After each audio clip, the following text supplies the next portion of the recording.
приятели! Днес ще си приготвим една лесна и вкусна баница. На Коледа не може без баница с късмети. Разбивам се и започвам веднага, като ще си разбием 2 яйца, към които ще се сложа 60 мл олио и 30 мл газирана вода. Разбиваме добре. И сега към тази смес ще си добавя и сиренето. Аз слагам около 330 грама, зависи, може да сложите по-малко или повече. Това не е проблем. Това ще ни бъде сместа, с която ще се сложим върху корите. Ще се сложа още едно яйце, тъй като ми се струва, че корите са ми 500 грама и иска още малко смес. Така, ще разбъркаме или стават 3 яйца. Това ни е сместа. И сега ще видим как ще си навием корите.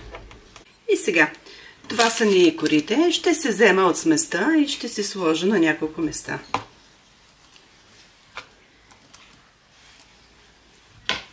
След това ще се ги набира. Просто ето така.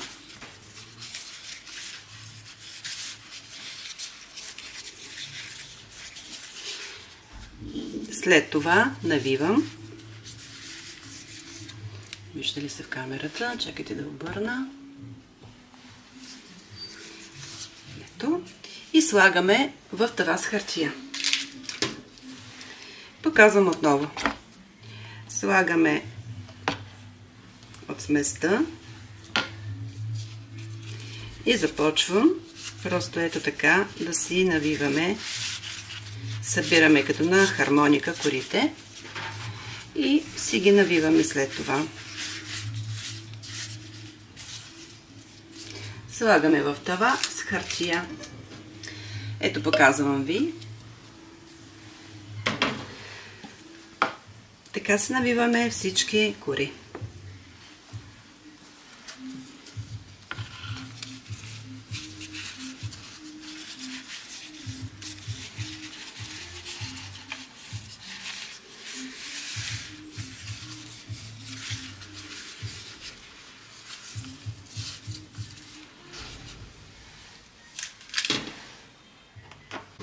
И сега, ето как не се получи, как се наредихме корите. Сега ще си направя сместа за заливка отгоре. Тук ми е остана от тази смес 2 лъжички. Към тях ще си добавя 3 яйца, кисело млеко, около 330 грама.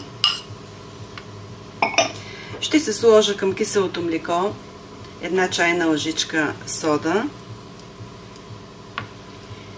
и 30 мл газирана вода.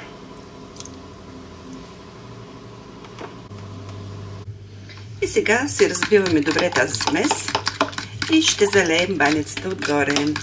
Не забравяйте да сложите късметчета. Може да надпишете, аз имам рецепта в канала, или си надписвате както едно време листчета и преди се слагаха вътре. Сега се продават и готови късметчета, които се накичват, така да се каже, отгоре върху баницата. И така, вземаме си баницата и с тази смес ще полеем навсякъде. Ще започнем първо с лъжичката, просто за да сложим смес навсякъде. Горе-долу еднакво. През това време съм включила да загрява фурната. На моята фурна пика на 170 градуса. Вие се ориентирайте малко и по вашите фурни. Ето. Отгоре, ако искате, може да поръстите и с сусам. Така приготвена, слагам да се пече и ще се видим след малко, когато е готова. Нашата баница е готова. Вижте каква красива се получава. Отгоре може да се сложите от тези готовите късметчета, просто да си ги И така нашата баница е готова. Вижте каква красива се получава. Много лесно се разчупва. Още е много топла. След малко ще я разчупя, за да видите. Отгоре просто може да се сложите и готови късметчета.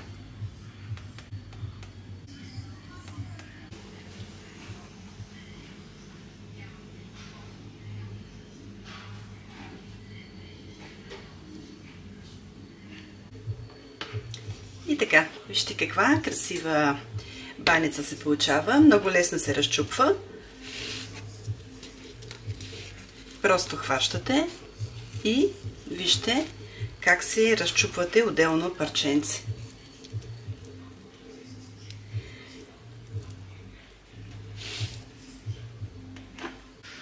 Още е много топла, просто трябва да се изчака да изстине. Получава се мекичка с богат пълнеж и много лесно. Така всеки от семейството ще си има едно късметче. Просто се разчупва, както видяхте, на парченца. Да ви е сладко, приятели! Надявам се да ви хареса и тази рецепта. Ако е така, може да се абонирате за моя канал. Така ми помагате много. Благодаря ви от сърце. Желая ви весело посрещане на празниците с вашите семейства и любимите хора. Бъдете живи и здрави и до нови срещи! Чао, чао!